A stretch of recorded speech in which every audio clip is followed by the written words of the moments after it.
What's that stuff? I can't hear you over the clang, clang, clang. The sweet morning sounds of the city at Yonge and Dundas. Thanks, Steph. She always manages somehow. Right now, we're going to check in with home and decor expert Sarah Gunn. She's joining us with tips and tricks on how to help allergy sufferers make their home feel more comfortable during allergy season. Because I know, as a longtime allergy sufferer, it's not just the great outdoors. There's a lot of dust and allergens happening indoors. So good morning. Good to see you. How are you, Sarah? I'm good, thanks. I'm happy to see you too. And I know your son suffers from allergies, yes? He does, and he has for years, like you have experienced as well. And you know, you think now that we're all spending more time at home that maybe he's getting a little bit of break from it. But you know, he has the sneezing, the runny, itchy eyes, and the congestion.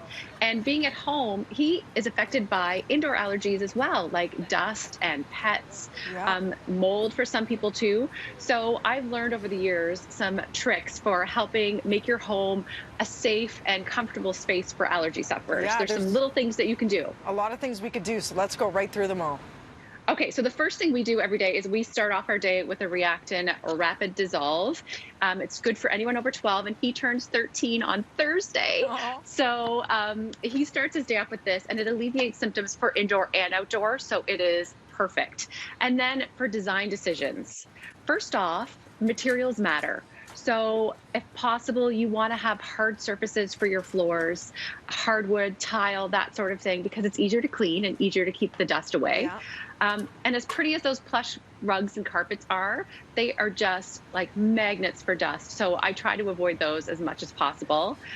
You want to keep your flat surfaces like coffee tables and side tables and counters clear of clutter as much as possible. And another tip too is if you love pretty things like I do in our house, for throw pillows like this, you want to make sure that you can remove those covers. I've got a zipper running the length of this so you can throw them in the washer. Again, just to keep everything clean and dust free. Yeah, and of course, make sure you're always dusting off whatever surfaces and vacuuming. And I know linens, you have to make sure you wash those linens once a week, right? Yes, and in hot water. So if possible, you can get some hypoallergenic linens, which are great, but you want to wash everything in hot water. So if possible, the pillows themselves, the duvet itself, and it's just going to alleviate some of that in the bedrooms as well. And also, if you have an upholstered headboard, it's a good idea to swap that out for a metal, you know, those farmhouse ones that everybody loves right now, just a harder surface because they're not going to trap all of that dust also. Yeah. And drapes, better to have blinds that you can easily wipe down, right, than fabric?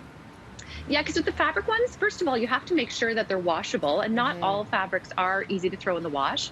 If not, you're going to have to vacuum them on a regular basis, which is not the most enjoyable task.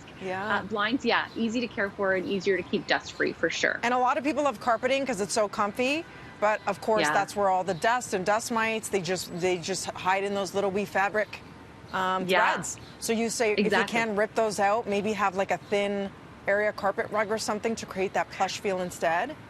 Yeah, you can find lots of rugs that are not a very textured style, that are more of a tighter weave, and then those are just better because they're not going to hold on to all that stuff. That's all great. Also, avoid dust buildup and invest in a good air purifier. Yes, we've got this Levoit one from Amazon, and it's great. It's in his bedroom because that's where he's almost a teenager. That's where he's spending most of his time these days. So that just removes all the airborne particles for him, which is great. P.S. It sounds weird, but try and flip your mattress. Like, get somebody to help you once a month. So what happens is all the dust and all that, the dust mites, they get topsy-turvy upside down. And then they have to try and find their way back up because we shed so much natural skin cells while we sleep, and that's what they feed off of. So you know when your mom used to say, night, night, don't let the bed bugs bite? It wasn't necessarily bed bugs, but they're teeny tiny microscopic dust mites that you can be allergic to their poo. Oh, I know, it's terrible to think of, but you're so right. And vacuum that mattress. And another thing too, when you're flipping the mattress, vacuum the floor underneath your bed too. Use that as an opportunity to clean up that area as well, because it's one that we forget a lot. Don't do what I did when I saw the allergist, which is look up what a dust mite is, because under the microscope, I didn't sleep for a couple of nights, Sarah. Just saying, even though they're microscopic, it got the better of me, okay? but it's fine. They're part of the environment. Okay, we're just going to get rid of them as much as we can. Great tips. For more information, reactin.ca. And I got to ask you, how are you going to celebrate your son's 13th birthday, officially a tween, on Thursday? I know.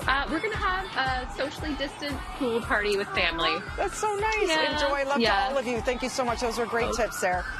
We'll be back Thanks. with more Have a great one. right after this.